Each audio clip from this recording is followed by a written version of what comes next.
My stepmother demanded that I pay rent to live in my own house while her children lived there for free. When I refused, she tried to convince my father to kick me out. But when I revealed the truth about who really owned the house, everything changed. Sandra's smile widened. Well, then you'll have to find another place to live, won't you? We can't have parasites in this house. I was sitting at the dining table, my food completely cold as Sandra's words hung in the air. The injustice of it all. Years of being treated like a servant while her children did nothing, and now this. Something inside me finally broke. So, let me get this straight, I said, my voice surprisingly calm. James, who graduated college 2 years ago and spends his days playing video games, doesn't have to pay rent. Melissa, who's in her 3rd year of college and has never done a single chore in this house, doesn't have to pay rent either. But I do? I decided my children don't need to pay rent while they're getting established, Sandra replied, dabbing her mouth with a napkin. A strange calm washed over me. Maybe it was all those years of bottled-up frustration, or maybe it was simply time for the truth to come out. I felt a smile creep onto my face. Not the usual polite smile to keep the peace, but something different. Something that made Sandra's own smile falter slightly. Well, that's interesting, I said, leaning back in my chair. I'm not going to pay rent, because this house belongs to me. The silence that followed was deafening. Then James started laughing, followed by Melissa's shrill giggle. Sandra laughed too, but there was a nervous edge to it. What are you talking about? She asked, still chuckling. This house is mine, I repeated, not breaking eye contact. The laughter faded as they processed my words. Sandra's face cycled through a range of emotions. Amusement, confusion, disbelief, and finally, something close to panic. That's ridiculous, she stammered, grabbing her phone. I'm calling your father right now. Her perfectly manicured nails tapped aggressively on the screen as she put the call on speaker. The ringing seemed to echo throughout the kitchen. Hello? My father's voice crackled through the speaker. David? Sandra's voice was tense, controlled. Ruby is telling some interesting stories about the house. She says the house belongs to her. That's not true, right? The silence on the other end dragged on for what felt like an eternity. When my father finally spoke, his voice was hesitant. Well, he cleared his throat. Actually, my in-laws put the house in Ruby's name before they passed away. You didn't think you should mention that. Sandra practically screamed. How could you not tell me this? I didn't think it was important, my father replied weakly. It never seemed relevant. Not relevant? Sandra's face turned red. Not relevant that your teenage daughter owns our house. She hung up before my father could respond, nearly slamming the phone onto the table. The kitchen fell into an uncomfortable silence, broken only by the hum of the refrigerator. James and Melissa stared at me like they'd never seen me before. Sandra was breathing heavily, clearly trying to compose herself. When she finally spoke, her voice was artificially cheerful, but I could hear the slight tremor. Well, she forced a laugh that sounded more like a sob. This has been a big misunderstanding. Of course, you don't need to pay rent. Ruby, let's just forget this conversation, okay? I had completely lost my appetite. Without saying a word, I stood up and went upstairs. As I climbed the stairs, I could hear hurried whispers from downstairs, Sandra's harsh tone mixed with James and Melissa's anxious voices.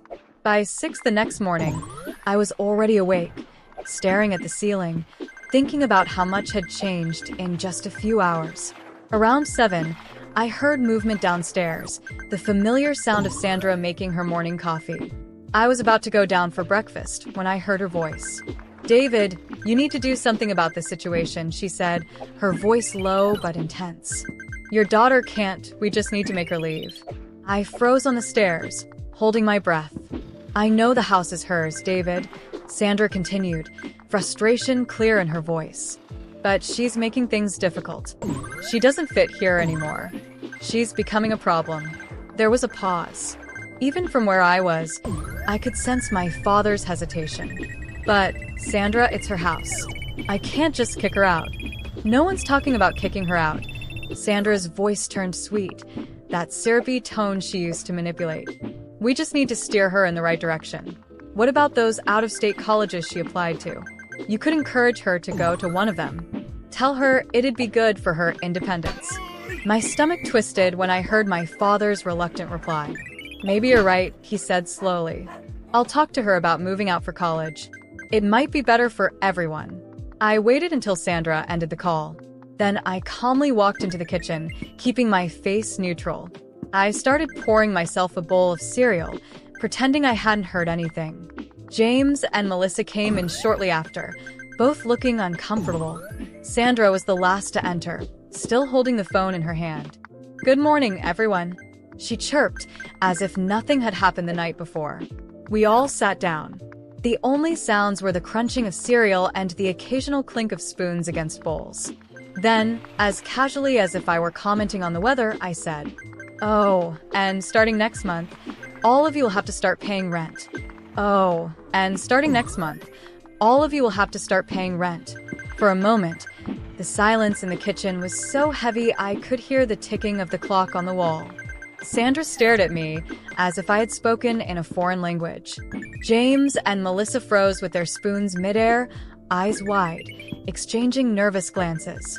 It was Sandra who broke the silence, forcing a laugh that sounded more like a sob. "You're joking, right?" she asked, her voice almost childlike, desperately trying to maintain control of the situation. No, Sandra. I'm not joking. My voice was calm, but each word was filled with firmness. You've been living here for free for years. It's time to contribute. She swallowed hard, trying to regain her composure. That doesn't make sense. We're a family and... We're not a family, I interrupted, my patience completely gone. You made that very clear when you demanded I pay rent while your children lived here without lifting a finger. Now, everyone will be treated the same. James scoffed, trying to appear indifferent, but his insecurity was obvious. This is ridiculous. I'm not paying anything. Then you're free to find another place to live. I shot back, locking eyes with him. Melissa, who usually avoided confrontations, finally spoke up. I'm still in college. How do you expect me to pay rent? Maybe you should have thought about that before spending money on parties and expensive clothes, I replied. But don't worry, the rent will be fair. I can even help you find a job. Sandra finally snapped, slamming her hand on the table. You've completely lost your mind. This house has always been a home for all of us. I won't let you turn it into some kind of ridiculous boarding house. I stared at her, unwavering. Funny hearing that from you, Sandra. Because just yesterday, I overheard you trying to convince my father to kick me out of my own house. And you thought I wouldn't find out? The color drained from her face, and for a moment, she was speechless. Melissa looked like she was about to faint, and James stared at his plate, as if he wanted to disappear. I was only trying to help you become more independent, Sandra stammered, attempting to mask her panic. Oh, of course. Independence. How kind of you to try to help me move out of the house my grandparents left me, while you and your children continue living here without paying a dime. She tried to speak, but I raised my hand to stop her. Don't worry. I've already decided. You'll all have formal contracts. If you want to keep living here, it will be on my terms. Sandra abruptly stood up, trying to maintain a sense of authority. This is unacceptable. David would never allow this. Maybe you should call him again and ask what he thinks. Or better yet, ask what he'll do when I decide to kick everyone out and sell the house. The shock on her face was almost satisfying. She knew I had the power to do exactly that, and the thought clearly terrified her. That night, locked in my room, I could hear muffled murmurs and arguments coming from downstairs. Sandra was probably trying to come up with a plan to get around the situation. But what she didn't know was that I was more than ready to face her. The next day, I called for a meeting. Sandra tried to refuse, but I made it clear she had no choice. By 10 a.m., we were all seated in the living room. Sandra, James, and Melissa looked uncomfortable, while I sat calmly, confident. Here are the rental contracts, I said, handing each of them a copy. You have 1 month to decide if you want to stay. Sandra took the paper with trembling hands, and as she read, her face grew redder and redder. This is absurd. You can't do this. Actually, I can. I own the house. James threw the contract on the floor, his face full of irritation. This is unfair. We're your family. No, James. You're my stepmother and my half-siblings, who treated me like a maid for years. If you want to stay here, you'll pay like anyone else. The argument dragged on for hours, but I didn't back down.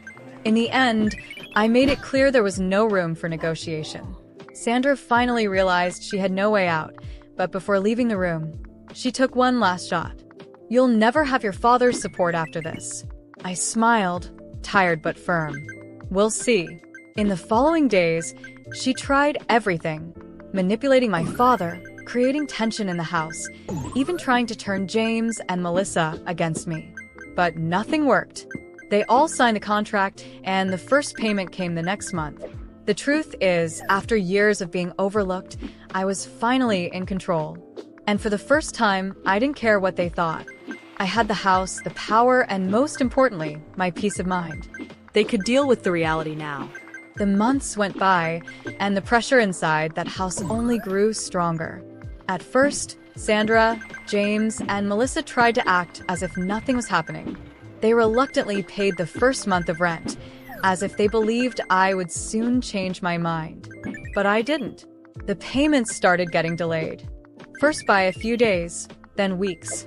The excuse was always the same: unexpected expenses, piled up bills, temporary difficulties. But I knew it wasn't just that. James no longer bought his expensive games and spent more time locked in his room. Melissa stopped showing off new clothes and rarely went out. And Sandra seemed to be falling apart before my eyes. She looked exhausted, her face tired with deep dark circles. So, I decided it was time to settle the situation once and for all. On a rainy night, I gathered everyone in the living room. The atmosphere was heavy. My father sat on the couch, defeated, while Sandra stood with her arms crossed, trying to maintain a superiority that no longer existed. James and Melissa, as usual, kept their heads down, avoiding eye contact. It's been 3 months since you've paid the full rent. I began, my voice calm but firm. I could easily throw all of you out. Sandra widened her eyes, outraged. You would never do that. I looked at her coldly. Don't underestimate how much I've endured. But look, I'll be fair. I won't charge my father rent. Not because he can't pay, but because I know he's being manipulated. Out of respect for him, I'll spare him this responsibility. My father lifted his head, surprised, but stayed silent. He knew I was right. Now, with you, Sandra, it's different. I continued, locking my gaze on her. You've always treated me like a maid here, bossing me around while your children didn't lift a finger. So, I thought of something fair. You can continue living here, but instead of paying with money, you'll pay with work. You'll clean a house, do the laundry, cook. You'll be the maid here. Sandra's face turned pale. She raised a hand to her mouth as if trying to contain her despair. You must be joking, she whispered, her voice weak. I'm not. My voice was firm. And to make things crystal clear, you will wear a maid's uniform. I want you in that black and white apron, hairnet on your head, the full outfit. If you're going to work, do it properly. Sandra stood frozen for a few seconds. Then, unable to hold back her tears, she turned to my father. David, are you going to let her humiliate me like this? My father looked uncomfortable, but said nothing. Dad, with all due respect, don't interfere. You know why I'm not charging you. But Sandra needs to pay for what she's done. He sighed, lowering his head. Sandra remained there, quietly sobbing. Melissa watched her, pale, and James didn't react at all. Sandra left the room, defeated. The next morning, I went downstairs and found Sandra in the kitchen. She was wearing a maid's uniform, a simple black dress, a white apron tied around her waist, and a hairnet covering her hair. Her expression was empty as she mechanically cleaned the counter. Good morning, Sandra. I spoke naturally. She didn't answer. I grabbed a glass of orange juice and sipped it calmly. Then, as if by accident, I let the glass slip from my hand, spilling the juice all over the floor. Oh, how clumsy of me. Could you clean that up, please? She stood still for a moment. Then, slowly, she knelt and started cleaning the floor with a cloth. But it didn't stop there. At lunch, I made a point of sitting at the table and asking Sandra to serve me. "Sandra, put more sauce on my plate. And please don't spill it." She served me in silence, her hands trembling. I stared directly at her, savoring every second of that role reversal. It wasn't cruelty. It was justice. Later in the afternoon, I called Sandra into the living room. "Sandra, the living room windows are dirty. I want you to clean them now." She hesitated, but it's already getting dark. I tilted my head. "I asked you to clean them, Sandra. Or would you prefer to pay rent with money?" She turned red, bit her lips, and grabbed the cleaning supplies. As she climbed onto the stool to clean the windows, I looked at James and Melissa, who silently watched the scene. "You two could help, you know? Or would you prefer to sign new contracts with higher rent?" They quickly got up and disappeared into their rooms. Sandra kept cleaning in silence, and I sat there, watching. That night, I lay in bed staring at the ceiling. I felt a peace I hadn't felt in years. It wasn't joy. It wasn't malice. It was the certainty that I had finally put things in order. And I don't regret it. Sandra got exactly what she deserved. My father made his choice, and I made mine. If anyone thinks I was cruel, let them think what they want. No one lived what I lived. Now I finally have peace, and I won't give that up for anyone.